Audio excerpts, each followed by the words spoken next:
All right, good morning, everyone. It is Saturday, June 6th, I believe. Maybe not where you are if you're in another country. Coming to you live from the Functional Aging Summit, though you may be watching this on a recording later. That's fantastic if you are. We have got Guy Andrews back again from Exercise Etc. This is session number 2. So if you're looking for recordings and you're looking for the plastic cup session, this is not that recording. That was done live yesterday, and you'll have both of those available. If you're on here live and you missed yesterday's, it was a fantastic session as well. Today, Guy's going to be doing Forever Functional, a dozen group balance drills for seniors. If you've not seen Guy speak before ever, if this is your first time ever seeing Guy speak, I would love for you to type that in the chat box. Yesterday, I was shocked, actually, Guy, how many people, it was their first time ever seeing you speak, so that's great. Means we're introducing you to more new people, and of course you had a lot of regular faithful followers. So I'm going to turn it over to Guy. Please keep your camera off. I see many of you coming in. Please keep your camera off. I'm going to turn my camera off, Guy, and I'm going to let you take it away. And if there's time at the end and we can do live Q&A, we'll let everybody jump on Brady Bunch style, and we'll do cameras. So take it away. Thanks, sir. Thank you, sir, and thanks for the invite. Hello, everybody. Welcome to the Functional Aging Institute. My name is Guy Andrews, for those of you guys who I have not met, either in person or online. I am based down here in beautiful Fort Lauderdale, Florida. I no longer say sunny because we have not seen sunshine in several weeks. We are getting 1 or 2 inches of rain every day. Yesterday, a thunderstorm briefly knocked me off of my webinar. We got back on. I'm working today from my home, and I've got a backup generator. So there's no thunder quite yet, so we'll see how this goes. I guess I will just have to talk faster. For those of you guys who I have not met, there's me. I've been in the fitness industry for going on 40 years, which is amazing to me. It sounds so long. I got a couple of emails yesterday. There was a curiosity. I'm going to be 62 in a couple of weeks. So that's the background, certainly nothing to hide. I am very, very rapidly gaining on the older adult demographic myself. I only work with seniors. I work in the Parks and Recreation Department for the city of Wilton Manors, Florida, which is a suburb of Fort Lauderdale. And I'm going to leave the bio at that. It's on here in the handout if you want it. The handout is available as a PDF. I'll give you that information later on. And I'm going to get rid of my screen like that. And because I am working from home, I have an audience. They are sound asleep on the sofa behind my desk. So there is my audience. So without any further ado, we're going to go right into functional activities for older adults. These first couple of slides are introductory, and I'm going to go through them a little bit quickly because I really want to save time for the actual activities. But as you know, before you begin any kind of a fall prevention program, assess the client for fall risk. If your client has been quarantined or on lockdown for a while, mine have been on lockdown for almost 3 months now here in Florida, we've got to assume that when they come back, they will have lost strength, they will have lost function. They might be more of a fall risk than they were when last you saw them. So keep that in mind. And for all the drills you do, we do, make sure there's support nearby, a table, a chair, a countertop, a wall, something that they can hang on to if they do in fact lose their balance. You want to make sure they're wearing good, well-supported footwear. No flip-flops. No flip-flops ever because of the fall risk. And I begin every one of my programs with the mantra, do what you can, when you can, if you can. I leave it up to them to determine their capacity and when they're getting tired. What you don't want is a tired older adult in a balance program because the more fatigued they are, the more risk they have of falling. And what I always do, because I work with a large group, I work with 40 or 50 people at a time, I request, kind of like being in middle school, that when they leave the room, they notify somebody, just for fear that if they leave and they're dizzy or lightheaded, they might pass out somewhere and we're not aware of it. So there's some background information. We need to keep in mind that all seniors are different. You know, we have got folks who are in their 70s and 80s who are very athletic. We've got folks in their 50s and 60s who are debilitated and probably bordering on frail.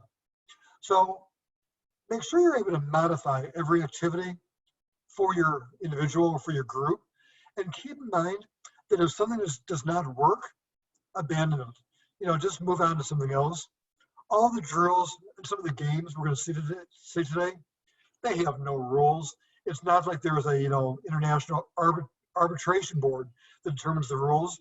Make it up and modify as you go along, okay?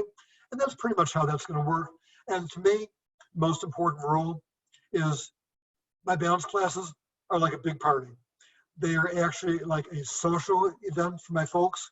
We laugh a lot, we laugh loud and often, and I think that's arguably as important as the fitness goals that we're trying to achieve and the drills that are going to help us to accomplish those goals. You know, again, more disclaimers. If your client is a fall risk, if they are frail, if they're in pain management, meaning they're on opioids, if they've got chronic debilitating diseases, these drills we're going to see today are probably not appropriate for them. At Exercise Etc., we do have a program on balance for the frail elder, but this is not that program. So we're dealing with the seniors that many of us are seeing. They're active, they're functional, they're vibrant, they're living independently, and they want to stay that way. These first couple of slides, guys, are in your handout. I'm not going to take the time to go over them.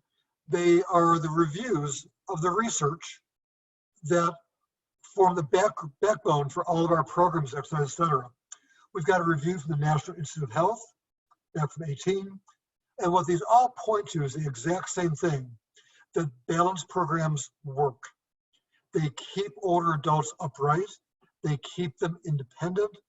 They reduce the risk of falling and injury. And very importantly, as documented in this review on the bottom of your page from the ACSM, not only do they make people stronger physically, they boost confidence as well. And that is a huge, huge benefit. The research is showing us that balance training in a physical therapy environment after knee or hip replacement delivers much, much better results and better outcomes. So your client who is going for hip or knee replacement, balance training both before and after that is a vital tool. For those of you guys who were with me yesterday, we talked about this, the importance of assessing balance via the one-legged stand.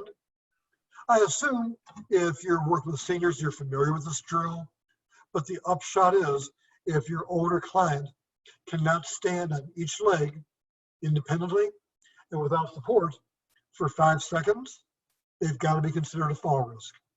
So I do the one-legged stand with all of my new clients, and I generally start off each program with this as well, because you know they've got good days and bad days. Somebody who was very stable last week might be, for a variety of reasons, a little less stable this week. I do this just so I'm aware of what I'm dealing with and what precautions and modifications I need to make. So that's the background. Let's get to the good stuff, get to the curriculum. The bottom line is that balance training is strength training. That's the bottom line. And even if you don't call your senior programs balance training, if you're doing strength training, it is going to help to keep them balanced. When we lose our balance, the muscular system kicks in from the toes all the way up to the shoulders. You know, what happens is we lose our balance, our toes grip the floor. The muscles of the calf begin to contract to decelerate the ankle. The core muscles kick in to stabilize and decelerate the spine. The muscles of the hips and the thighs kick in. So what we've got is a whole body activity where literally, again, from the toes to the shoulders, all of our muscles contract simultaneously to decelerate that downward pull of gravity and to keep us upright. If you don't call your senior program as balance training, if you call it strength training, here though are some of the goals of a strength training / fall prevention training program. From the core to the toes and the calves, the hips and the thighs. And that's why in a balance program, you know, we are doing all kinds of controlled core work. We're not ignoring the toes and the heels and the ankles, but we're also doing deadlifts and lunges and squats to keep that lower body strong and functional. And we're going to see momentarily how all of this is going to work. So balance training 101, if you are dealing with somebody who has lost function during the lockdown, or they're frail, maybe they have fallen, maybe they have had a hip or a knee replacement. It always begins with core training. Core training has got to come first, and you may well be working with them initially in their chair as they begin. You know, chairs is where it begins until we can get to the client to the point where we can progress them to standing and then moving. And in our workshop today, we're going to start seated, go to standing, and finish with moving drills. So core training first, then ankle and toe mobility. And here are just a couple of suggestions to work the core for the more frail elder or somebody who has a fall risk. It could be as easy as just having them squeeze a ball or a balloon. It could be as easy as having them have a piece of elastic tubing and just pull it apart. If they're standing up straight and breathing properly, meaning not holding their breath, just the act of squeezing a ball or pulling on a piece of elastic tubing is going to go a great way to increasing the function and the strength of the core in general and the inner unit muscles of the core in particular. We try and hold these for anywhere from 5 to 10 seconds at a time, and your client will absolutely be able to feel those core muscles tighten up as they are pulling or pushing. This is what we're looking for, and this is just the very beginning level of our core training. From there, for your more able client, this is one of my very favorite exercises. Pair them up. You can maintain social distance, put them in a small group, and just have them take a stability ball and roll it or bounce it or toss it to each other. You know, that ball has got some real mass to it, and they've got to be able to control their core and their vertical alignment when they're either stooping to stop the ball from rolling or standing up to catch a bounce ball or to catch a ball that has been tossed to them. So the stability ball bounce or toss is a great way to put that core to work while the client is upright and while they are working functionally. As always, if they are a fall risk, I would have either a table or a wall behind them so that if they start to back up too quickly and they cannot decelerate, they've got that wall or that table to stop them. So some very, very basic core training drills to begin. When we lose our balance, the first thing that's going to happen is our toes begin to grip the floor and our calf muscles, our gastrocnemius and soleus, begin to contract. The muscles of the toe and the muscles of the calf need to be strong. These next drills can be done individually or with a group, and it's designed to strengthen these important muscles of the lower leg. It can be as simple as a seated ankle mobility drill. All they're doing is they are sitting down, they're tapping their toes, and they're lifting their heels. That's all there is to it. I'd like to have them do 8 or 10 of each before they move on. Do 3-4 sets. With this drill, you know, it's non-weight bearing, so we are working on mobility. Now we've got an alternating heel lift and toe lift, duplicating the dorsiflexion and plantar flexion that goes on as we walk. I encourage my folks to do this several times per day. You know, many of them sit a lot, probably sit too much. It's something they can safely do in their chair to work on strengthening and increasing the range of motion of the ankle. We can't neglect our toes. A toe scrunch is a very, very simple exercise. Again, they can do it anywhere. They can do it in or out of their shoes.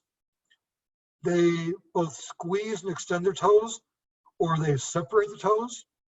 They can do each foot individually, or do them together. Again, it's a very, very basic little drill, but I think what is the most important here is, and feel free to try it while you are watching, I think what's most important here, again, is that they are doing it frequently, a couple of times per day. The toe scrunch number 1 is kind of a basic exercise. Toe scrunch number 2, after the initial shock, my folks love this drill. You get a box of Kleenex. If you're in a gym, just go to the restroom and steal some toilet paper or some paper towels. And what they're going to do is, using and improving the dexterity of their toes, they're going to pull a piece of Kleenex out of the box, put it on the floor. This is easier said than done. Drop the Kleenex and then grip it and move it from side to side. Move it front to back. When my older clients do this, it looks so simple, but they're amazed at how much dexterity it takes, and they're also amazed at how quickly their toes tire out. You can do this as a relay race, and what I mean by that is I'll put one box of Kleenex on the floor while they're seated in a circle. They pick out their Kleenex, then use their foot and push the box down to the next person. So that's the Kleenex, or the tissue, Kleenex is a brand name, toe scrunch. For all these drills, try them on your own first. You might be amazed at the dexterity and the skill they actually take. So we started off with basic core conditioning and just a couple of basic drills to work on lower body function. We're going to keep building on those. But a fundamental part of any balance program is the ability to shift our weight from side to side and stay upright. So this drill that you see is called the airplane. They're in their chairs. In a group, you can do this while maintaining social distance. And all they're doing is they're putting their arms out in the shape of a T. These folks are doing it while also squeezing a balloon between their legs, getting some good adductor work. And they're just doing a weight shift from side to side. Again, it looks very easy, and it is probably for you or for me. But for the less functional older adult with poor core control, this is a big deal. What they're working on is lateral stability. Quadratus lumborum comes right to mind for a muscle that's being worked here. You can't do this for an hour, but to do this for 10, 15, 20 seconds as another tool in your toolbox of balance drills, it's a nice way to start off.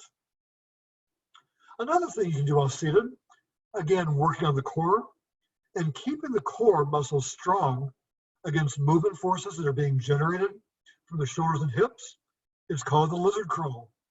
They are comfortably seated. One leg and the opposite arm goes up, and that's all they're doing. Moving one arm and the opposite leg. Remember that when we walk, we swing one arm in conjunction with the opposite leg. It's very rhythmic. The lizard crawl drill is a very, very rhythmic drill. It's a great drill. They are seated, they are comfortable, they are stable, but they are working that core. If they're in a chair with a back, try to have them do this without leaning against the back of their chair to bring in even more core control. And always, we're looking for good posture and no slouching or bending as they do this. You can't do it very long, guys. Their hip flexors begin to give out almost immediately, and I will generally follow up a drill like this or a similar drill with some stretches for the hip flexors afterwards. With the lizard crawl, a drill where we are now, while seated, coordinating or integrating core control with upper and lower body mobility. From here, we're going to do another seated drill. If you're working with a group, all you need to do is have enough balls for the group. I don't have, I got 40 or 50 people. I don't have enough playground balls for everyone. So I usually put them in groups of 4 or 5. They do a quick drill, pass the ball to the next person, and we work sequentially. But all we're doing here is tossing the ball up in the air. The ball goes up, we catch it, say hello to your audience, the ball goes down. So just up and down with the ball. It takes, again, a good bit of strength, core strength, mobility. And then By switching the ball from side to side, you're getting some thoracic rotation there as well. If you toss it a bit to the front, it forced them to do a lean forward. So again, what you have got is an exercise that is working on stability in different planes, and where you've got weight shifting from side to side and from front to back. We're doing it while they are seated, keep them safe. Eventually, we will be doing this while standing as well. The seated ball toss. The ball bounce is quite similar. Same thing. Now, we're still remaining safely seated for all of this. They're bouncing to the front. They're going to start bouncing from side to side momentarily. And the idea is, again, controlling the core. The harder they bounce that ball, the higher it bounces. So it's core control and mobility and weight shifting. So the seated ball toss and the seated ball bounce are great ways to begin the integration of core control, upper body conditioning, and weight shifting. I strongly encourage you, unless your client is not very advanced, don't do this with a med ball, because the focus of the entire drill begins to change. What I'm working with there is just a like $4.99 playground ball that I bought at Target. Now, we're still being seated, but this drill is called the run in place drill. You can do this in any chair from any seated device, your beginning level, and some of your clients might need to start off slowly. They're just doing a toe tap or a heel tap in front while they're seated with good posture. So it's a beginning level. Our intermediate level goes to another level. Now they're doing knee lifts, still kind of in slow motion.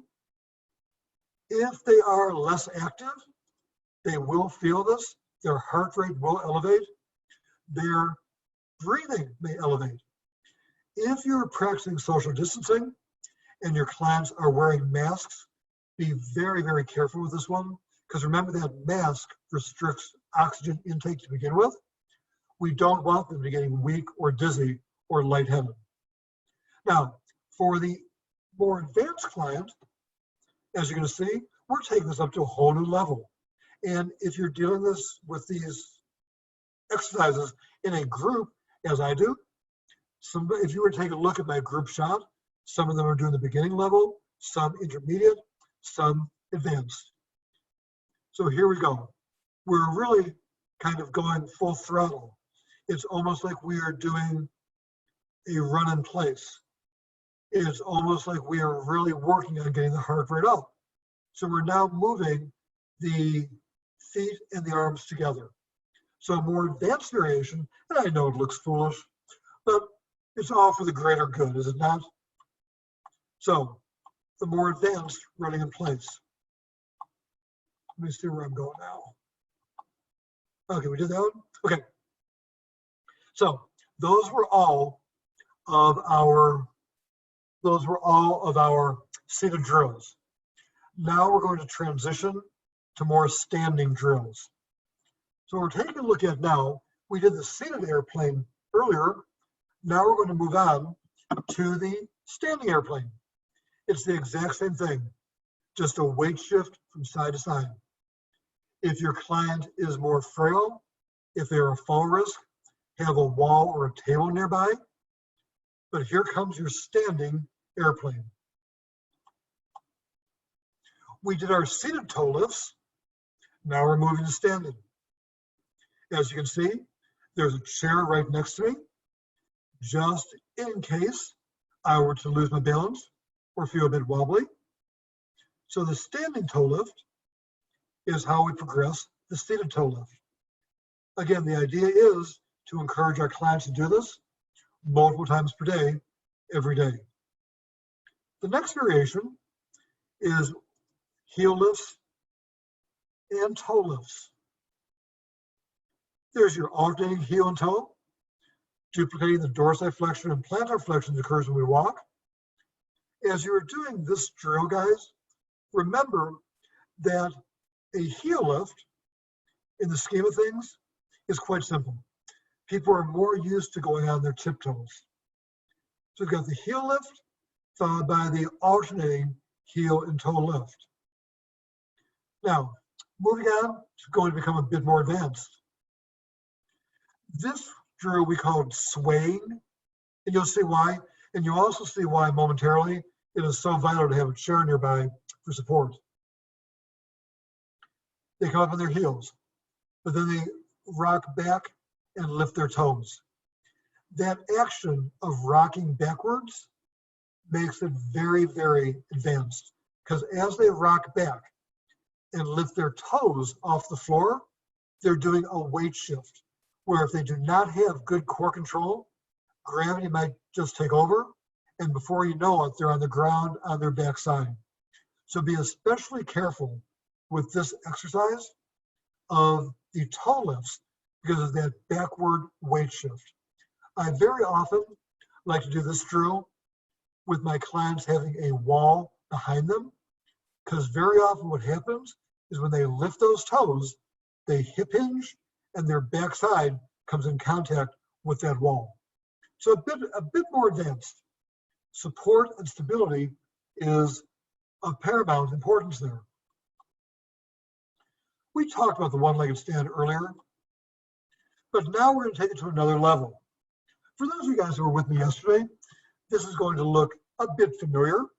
These are the only two slides that I'm duplicating, because now that presumably we have our core strong and our lower body strong, it is time to move on.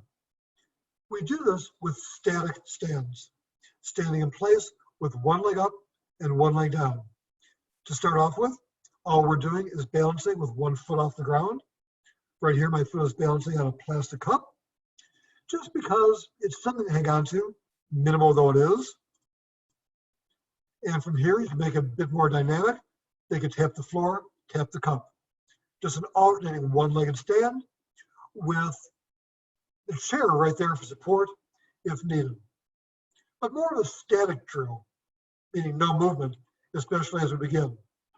Making it a bit more dynamic, what we've got now is adding the arms.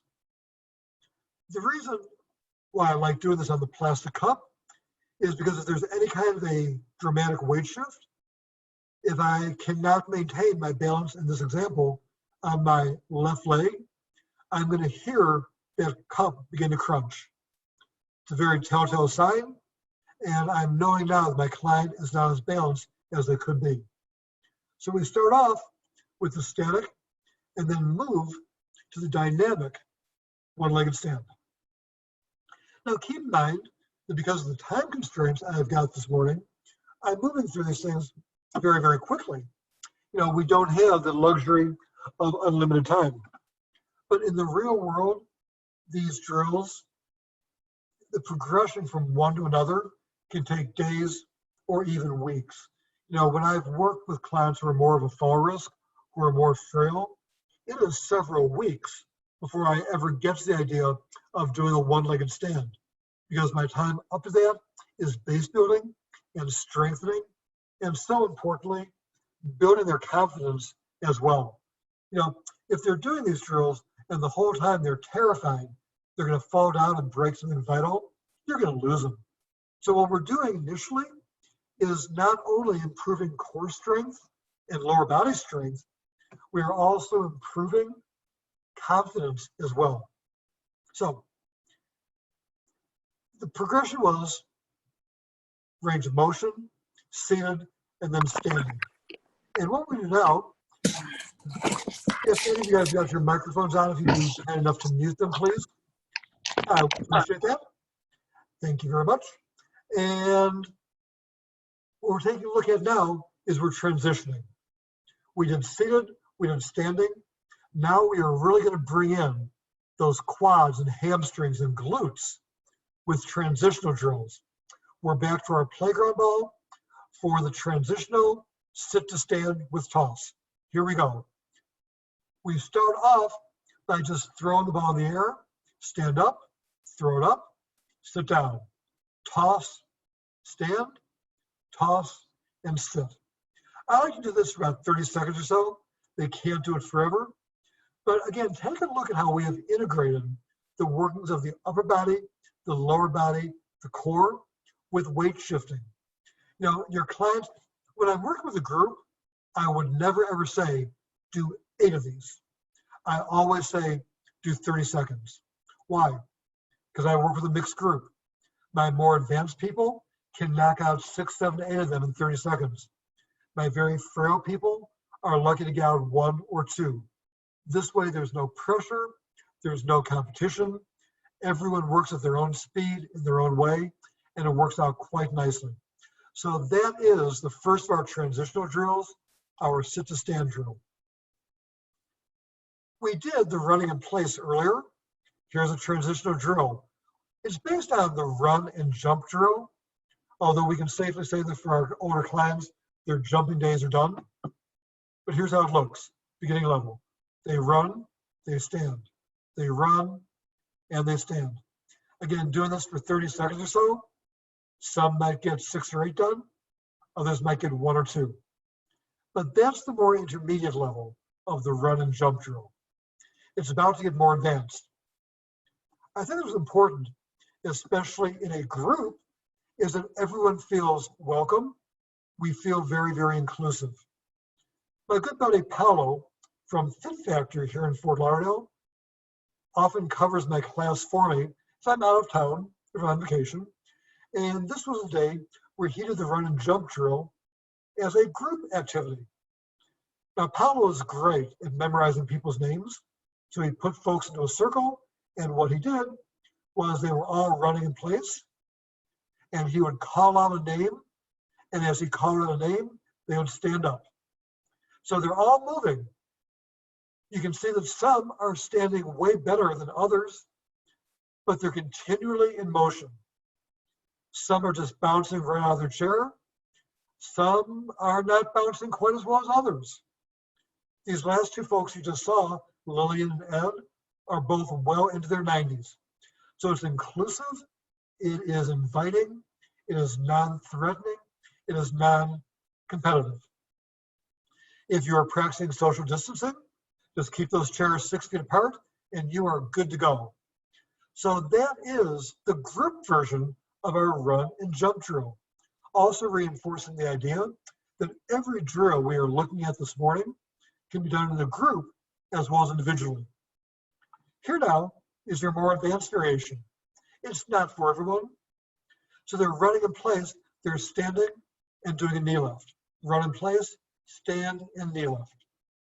Not for everybody, but while we're being inclusive, in my experience, if we treat everyone in our group as though they are a frail elder, a huge fall risk, 1 foot in the grave and 1 in the banana peel, we're going to lose our stronger clients. So I try and make sure there are enough modifications that my less able and my more able clients can all be involved and can all be included. But that is the advanced version of run and jump. Again, as I mentioned, no jumping, no jumping. You can do these in a relay race. What we have here are 2 lines of people. You can do this with social distancing, just keep the chairs further apart. A ball is making its way down the line from beginning to end. What happens is, when they get the ball, they stand up, they hand the ball to the next person, and sit back down. All there is to it. Again, the whole idea of these drills is integrating upper body, lower body, and core. And what I love about this drill is Jerry, the gentleman in the green shirt who was standing up there on the right. You can see that as he is handing the ball to Janice, he's got some thoracic and hip rotation there as well. So we're working on the core, but we're working on very functionally adding rotational drills as well. So that is your sit to stand relay. Moving to ever more dynamic and more advanced drills, you think of using the balloon in a group, and of course you can, but you can do the balloon one-on-one as well. My mistake in these photographs was it was a fairly windy day, which, as you're going to see, is going to come back to haunt me momentarily. So we're outside, and All we're going to do is try and keep that balloon up in the air. Keeping it up with little taps will be a whole lot easier to control than with bigger taps. And you can see the palm tree in the back, how the breeze is picking up on me. I cut the video before you saw how that finally ended. It was not being a good role model, and I'll leave it at that. So there's your standing balloon tap. The balloon is inflated, and again, the harder you hit it, or the higher it goes in the air, the less control you have, and then you start having to move and take steps to reach for the balloon. Now, you're probably used to using balloons and having them fully inflated. Have you ever tried what I call a heavy balloon? A heavy balloon is a balloon that is only partially inflated. I inflate them roughly to the size of a myofascial release ball, or a small med ball, or a cantaloupe is probably a good way to put it as well. What happens is, with a heavy balloon, it is underinflated, so when you hit it up in the air, it sinks like a rock. A regularly inflated balloon is not quite lighter than air, but a good bit lighter than this sucker. So my dog loves this drill. I hope you don't mind the animals being in the frame. So here's the heavy balloon drill. You see how quickly it falls? And this is a much more advanced drill, where there's a lot more dexterity, a lot more ingenuity. Not ingenuity, well, ingenuity too. I meant to say agility is what I meant to say. So it just drops like a rock. This is not for your average client. It's for your more intermediate to advanced, because it does require a whole lot more reaction time and response time.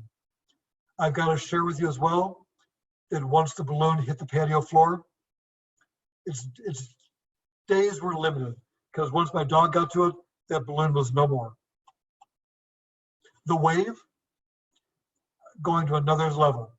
What you've got now is a king-size flat sheet. It's another core control, dexterity, standing drill. If you notice, all these drills, we've kind of gotten rid of the sit component, and now we're standing. My folks love this. I've gotten as many as 24 people around a king-size sheet. On the left, what they're doing is they've got a balloon, and they're just moving the sheet up and down to keep the balloon up and down in the air. All there is to it. If you are social distancing, I measured. A king-size flat sheet is about 106 inches square. Social distancing calls for us to be 6 feet apart. 6 feet is 72 inches. You can put 4 people on a king-size sheet, have 1 person in each corner, and you can still maintain your social distancing for the wave drill. And here's how it looks. For this one, I've got 2 balloons going, but they're moving up and down. They are hip hinging. They've got to react and respond. If you take a look at them, they're also laughing pretty uproariously for this drill. They enjoy it. It's tiring. What I love about this drill is my clients, even the ones that complain they've got arthritis, their shoulder hurts, and I'm not disputing that for a moment. What happens is during this drill, they forget their aches and pains for a while. I have never yet had somebody come up to me afterwards and say, "Oh my God, Guy, I am really hurting after that drill." So what we're doing is, it's fun, it is social, but there's also a good fitness goal here. Oh, we're 3 balloons. I thought we were only at 2. Core control with upper and lower body strength integration, the wave. Give it a shot, guaranteed crowd pleaser. Okay. For your less able clients, we did lots of twister games yesterday in the plastic cup workout. Here's another variation. I did this over at the Jamaica Bay Senior Facility in Fort Myers, Florida. My good friend Nancy runs an incredible, incredible program there. Check out her YouTube virtual classes she has done since she has been on lockdown in Fort Myers. But on this particular day, I was invited in to do a brains and balance program for her folks. Not knowing the level for folks, as it turns out, they were way stronger than I expected them to be. All we did was on the folding tables they had in their community room, we did stripes of masking tape, blue, yellow, and green. Had 6 or 8 people per table, and then all we did was put them in groups around each table and called out a color. Right hand blue, left hand green, right hand yellow, both hands green. I actually turned off the volume for this one because the volume was so deafening, you could not hear my voiceover now. You can do this singly, you can do it in large groups, small groups. This was a huge group. I believe that Nancy had almost 100 there that morning for the Brains and Balance program. What they're doing is they are hip hinging and doing a forward weight shift while we're also practicing on reaction time and response time. You can see the inflated inner tubes on the floor. Hold that thought, because those are going to figure in, importantly, in another drill. So that is masking tape twister. For the client that might not be able to get down to the floor, you can also put masking tape on the floor and do, right foot green tape, left foot blue tape, and so forth. It's all a matter of ingenuity and knowing what you've got to work with. But that is the masking tape tabletop twister. Remember the inner tubes? Here we go. Now in Florida, I buy these inner tubes. I can usually get them 6 for $5 at the party store or the dollar store. But here's what we do. Still, they've got that table there for support, and all they're doing is they're using that inner tube like a Frisbee. They've got a step, they've got a weight shift, they've got to react, they've got to respond. You can see how they are all laughing hysterically. Remember what I said earlier that I regard my balance programs as a party? For many of my folks, this really is part of their social life, the hour a week that we spend together. So inner tube Frisbee, some of the more advanced ones are catching it on their head. They're catching it on a straight arm. So it's a great variation. And you know what? The play aspect of this drill is significant. Guy, can you hear me? They're working. Yes, sir. Dan, go ahead, sir. Somebody's asking, what was the name of the lady you mentioned? Was it Nancy? Yeah, Nancy Ramke from Jamaica Bay in Fort Myers. Got it. Great. Thanks. You're very welcome. So that is the Frisbee drill. This is one of my staples. I do this often. Okay, now we're going to move as we begin to wrap this up to unstable balance. Now, I know that when people think of unstable balance, they think of like people standing on top of Bosu balls or balance discs or these very elaborate balance, a wobble board. Oh, for God's sakes. If my clients could stand on one leg on a wobble board or a Bosu, they would not need my balance class. I think that's what's important is destabilize them in a way that is a bit safer and a bit less dangerous. So there's less fall risk. There are so many things you could use in lieu of a wobble board or a Bosu ball.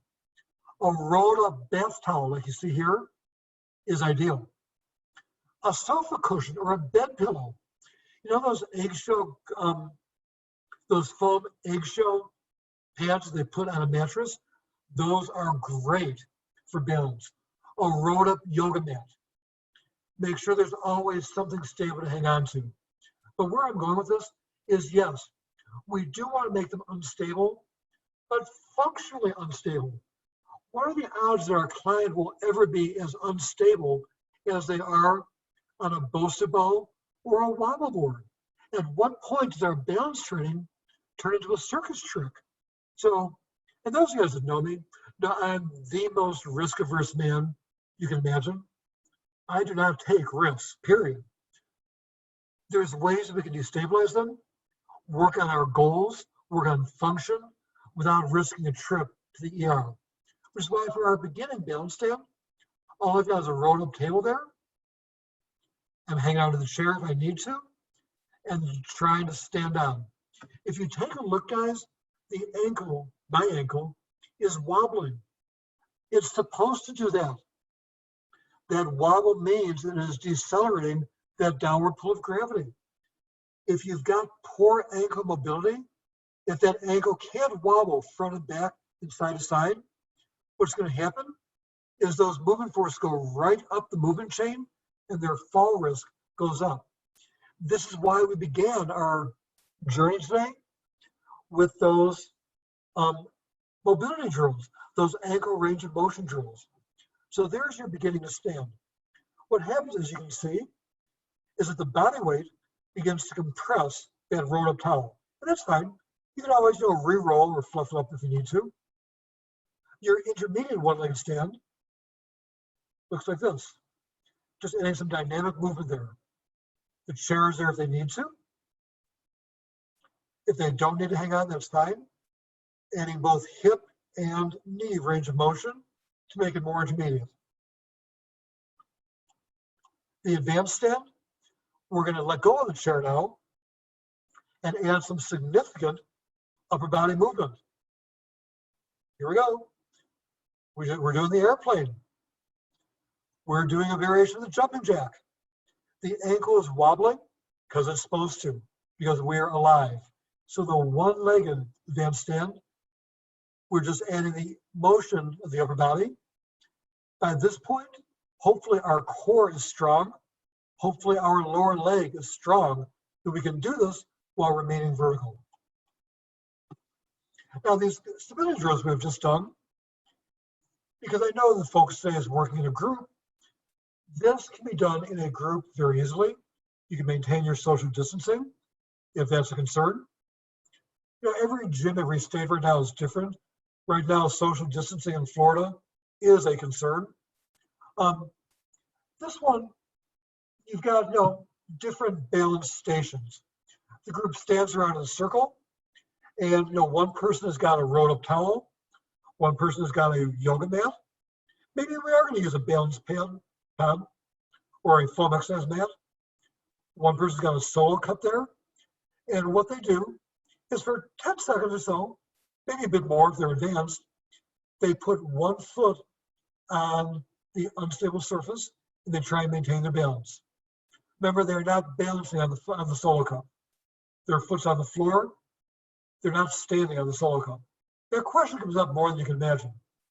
After about 10 seconds, they come down and they rotate clockwise or counterclockwise to the next station.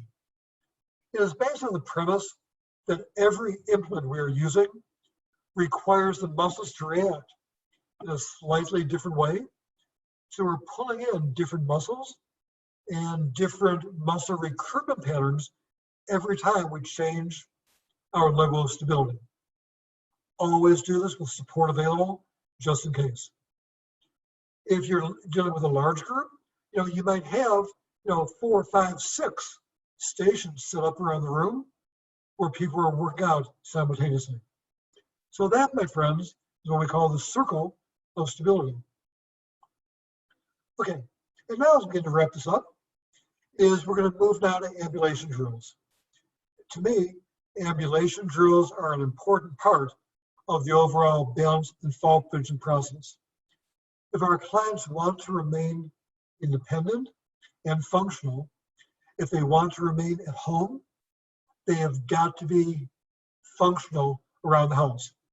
They've got to walk from point A to point B. They've got to get up and down from their chair or the bed. Many of my clients are still driving. They've got to get groceries into the house and garbage out of the house.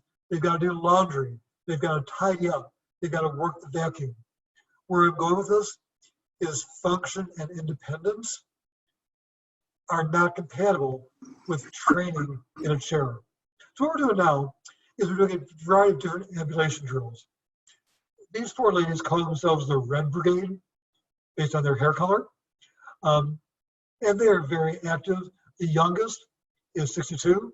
The oldest is 91. So we have a whole cross section here of seniors and fitness. Cross the creek. It's a walking drill. I've got 2 pieces of yellow masking tape, 24 inches apart. All they are doing is as they are walking, They are trying to cross the creek without getting their foot wet. That's all there is to it. It's a nice drill. So across the creek. If you're not sure of how wide a step your client can manage, here's what we call the graduated cross the creek drill. What you have here now is 2 pieces of tape in a V shape. I usually make this course around 8 feet long. At the wide section, the tape is 24 inches apart. At the narrow section, about 6 inches. The object now is as they are walking to cross the creek at the widest possible point they can without getting their feet wet. Very often, folks are cautious. I find that they often will go down to a more narrow part, more narrow than they are capable of doing, but that's cool because they are building their confidence. What I am looking for mainly, guys, on this drill is can they cross the creek without stopping, or do they pause and hesitate? I usually begin them 8, 10, 12 feet away so they can generate some speed as they approach the creek, or as we say in the South, the crick. They can generate some speed. If they slow down or hesitate, that's not a good sign because that hesitancy may translate as an increased fall risk in the real world. It could also mean that they're just being hyper cautious. So what we want to take a look at is where they cross and do they hesitate or stop before crossing the creek. The other variation is to do a lunge. They're standing on one side of the creek, they lunge over, their feet are not getting wet, and then they push back to the starting position. Requires a huge amount of muscular control and muscular function. So these are variations of our cross the creek drill. Your only investment is some masking tape. The trash dash guaranteed crowd pleaser. Okay, you divide your group up into teams, equal teams, 4 teams. You have at least 3 or 4 ping pong balls or tennis balls per person and 4 buckets. You put the buckets in each corner of the room or the play area with an equal number of balls per bucket. The trash dash, we are pretending that the bucket is a garbage can and the ping pong balls are the trash. What the folks are going to try and do is empty their trash. I usually run this drill for 60 to 90 seconds. What you do is they are all clustered by their bucket, by their garbage can. When you give the signal to go, they choose one ping pong ball at a time, and they deposit the ping pong ball in the bucket of another team. So they're getting rid of their trash by giving it to someone else. Of course, while they are getting rid of their trash, somebody is putting ping pong balls in their bucket as well. At the end of 60, 90 seconds, the goal is to have as few buckets, I did it again, as few balls in the bucket as possible. The buckets can be on the floor. If you don't want them to bend, put the bucket on a chair or on a table. And here's what it looks like. It is sheer chaos. Here they go. Some move faster than others, but they are all moving. You take a look at their faces. They're smiling, they're laughing, they're shouting as they do this. The din was absolutely unimaginable. When I say they cheat, you know what they do? They take a handful of balls and throw them in someone else's bucket. But that is the trash dash. The goal, again, is to get rid of all the trash in their bucket and give it to somebody else. Guaranteed crowd pleaser. I do it for 60 or 90 seconds. It's very fatiguing. Some of these folks are moving faster than they are used to in the real world, so assess. If they're weak or dizzy or lightheaded, they can sit down, okay? Somebody was asking me yesterday about how I do drills for older adults who might be heavy or overweight or obese. As you can see, I've got some plus-size folks in this class. but they are just integrated right with everybody else. So that, my friends, is the trash dash. And finally, our ladder drills. My next program for seniors for our webinar series is going to be acceleration, deceleration, and ladder drills. But that's how I do it. I do not use a commercial ladder because commercial ladders represent a huge tripping hazard and they're expensive as well. I make my ladders with painter's tape because I have a large class, the right side photograph. I have got multiple ladders put together. The left-hand photographs, I was for a less able group where I've got either a wall or a table nearby for everyone to hang on to.